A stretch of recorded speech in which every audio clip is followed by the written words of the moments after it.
Capítulo 1. La llegada del hombre desconocido. El desconocido llegó un día huracanado de primeros días de febrero, abriéndose paso a través de un viento cortante y de una densa nevada, la última del año. El desconocido llegó a pie desde la estación del ferrocarril de Bramblehurst. Llevaba en la mano, bien enguantada, una pequeña maleta negra. Iba envuelto de los pies a la cabeza. El ala de su sombrero de fieltro le tapaba todo el rostro, y sólo dejaba al descubierto la punta de su nariz. La nieve se había ido acumulando sobre sus hombros y sobre la pechera de su atuendo, y había formado una capa blanca en la parte superior de su carga. Más muerto que vivo, entró tambaleándose en la fonda Coach and Horses, y después de soltar su maleta gritó: «¡Un fuego, por caridad! ¡Una habitación con un fuego!». Dio unos golpes en el suelo y se sacudió la nieve junto a la barra. Después siguió a la señora Holm hasta el salón para concertar el precio. Sin más presentaciones, una rápida conformidad y un par de soberanos sobre la mesa, se alojó en la posada. La señora Holm encendió el fuego. Le dejó solo y se fue a prepararle algo de comer. Que un cliente se quedara en invierno en Epping era mucha suerte, y aún más si no era de esos que regatean. Estaba dispuesta a no desaprovechar su buena fortuna. Tan pronto como el bacon estuvo casi preparado, y cuando había convencido a Milly, la criada, con unas cuantas expresiones escogidas con destreza, llevó el mantel, los platos y los vasos al salón y se dispuso a poner la mesa con gran esmero. La señora Holm se sorprendió al ver que el visitante todavía seguía con el abrigo y el sombrero, a pesar de que el fuego ardía con fuerza.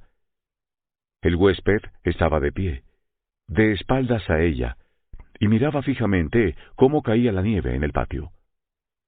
Con las manos enguantadas todavía, cogidas en la espalda, parecía estar sumido en sus propios pensamientos. La señora Holm se dio cuenta de que la nieve, derretida, estaba goteando en la alfombra y le dijo: «¿Me permite su sombrero y su abrigo para que se sequen en la cocina, señor?». «No», contestó éste sin volverse. No estando segura de haberle oído, la señora Holm iba a repetirle la pregunta. Él se volvió y, mirando a la señora Holm de reojo, dijo con énfasis: «Prefiero tenerlos puestos».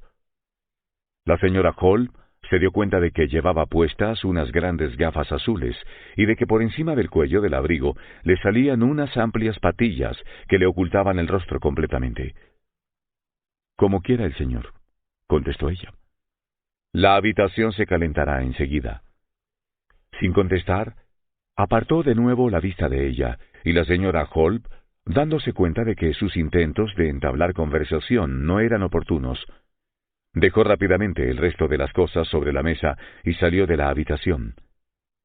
Cuando volvió, él seguía allí todavía, como si fuese de piedra, encorvado, con el cuello del abrigo hacia arriba y el ala del sombrero goteando, ocultándole completamente el rostro y las orejas. La señora Holm dejó los huevos con bacon en la mesa con fuerza y le dijo: «La cena está servida, señor». «Gracias», contestó el forastero sin moverse hasta que ella hubo cerrado la puerta. Después se abalanzó sobre la comida en la mesa. Cuando volvía a la cocina por detrás del mostrador, la señora Holm empezó a oír un ruido que se repetía a intervalos regulares. Era el batir de una cuchara en un cuenco. «Esa chica», dijo, «se me había olvidado. Si no tardara tanto». Y mientras acabó ella de batir la mostaza, reprendió a Milly por su lentitud excesiva. Ella había preparado los huevos con bacon, había puesto la mesa y había hecho todo, mientras que Milly, vaya una ayuda, solo había logrado retrasar la mostaza. Y había un huésped nuevo que quería quedarse. Llenó el tarro de mostaza y, después de colocarlo con cierta majestuosidad en una bandeja de té dorada y negra, la llevó al salón. Llamó a la puerta y entró.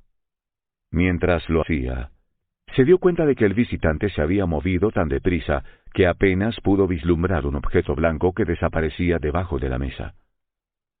Parecía que estaba recogiendo algo del suelo. Dejó el tarro de mostaza sobre la mesa y advirtió que el visitante se había quitado el abrigo y el sombrero y los había dejado en una silla cerca del fuego. Un par de botas mojadas amenazaban con oxidar la pantalla de acero del fuego.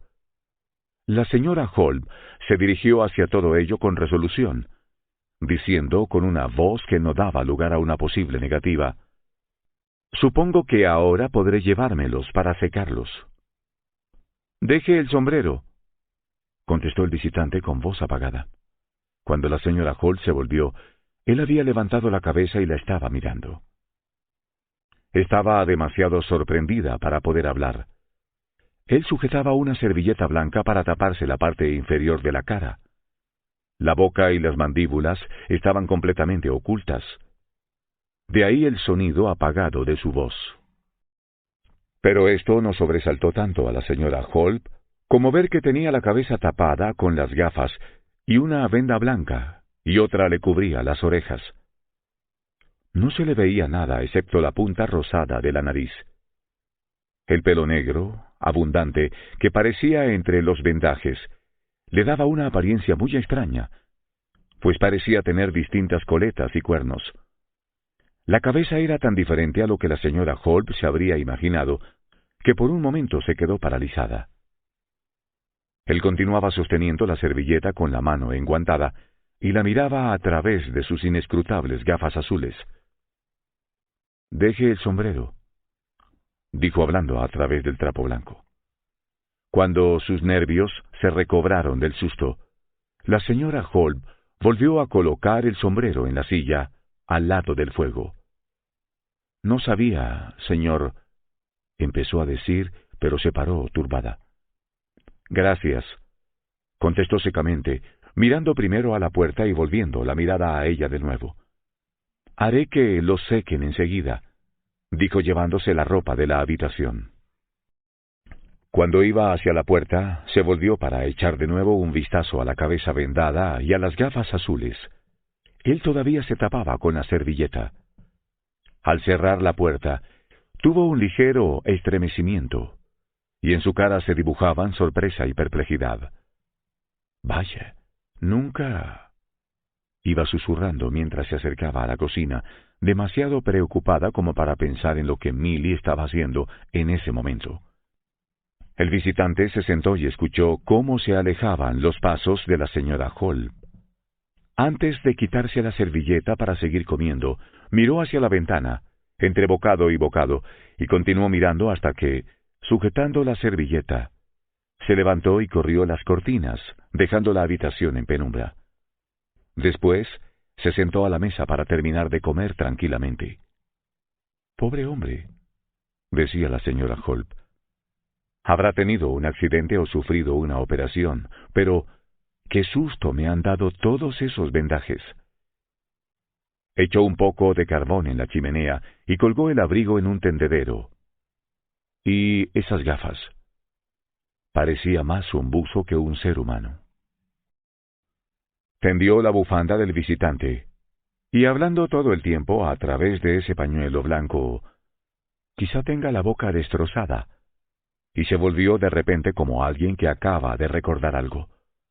«Dios mío, Millie, ¿todavía no has terminado?»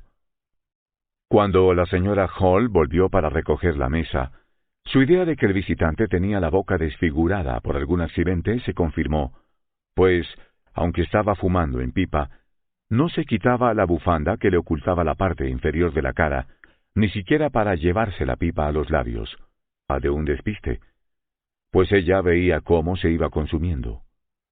Estaba sentado en un rincón de espaldas a la ventana. Después de haber comido y de haberse calentado un rato en la chimenea, habló a la señora Holmes con menos agresividad que antes. El reflejo del fuego rindió a sus grandes gafas una animación que no habían tenido hasta ahora.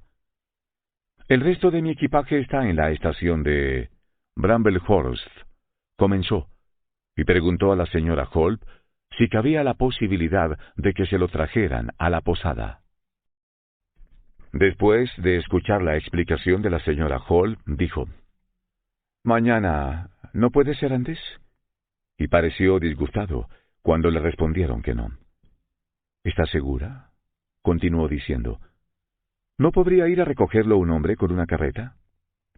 La señora Hall aprovechó estas preguntas para entablar conversación.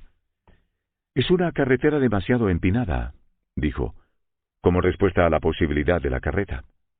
Después añadió, «Allí volcó un coche hace poco más de un año, y murieron un caballero y el cochero. Pueden ocurrir accidentes en cualquier momento, señor».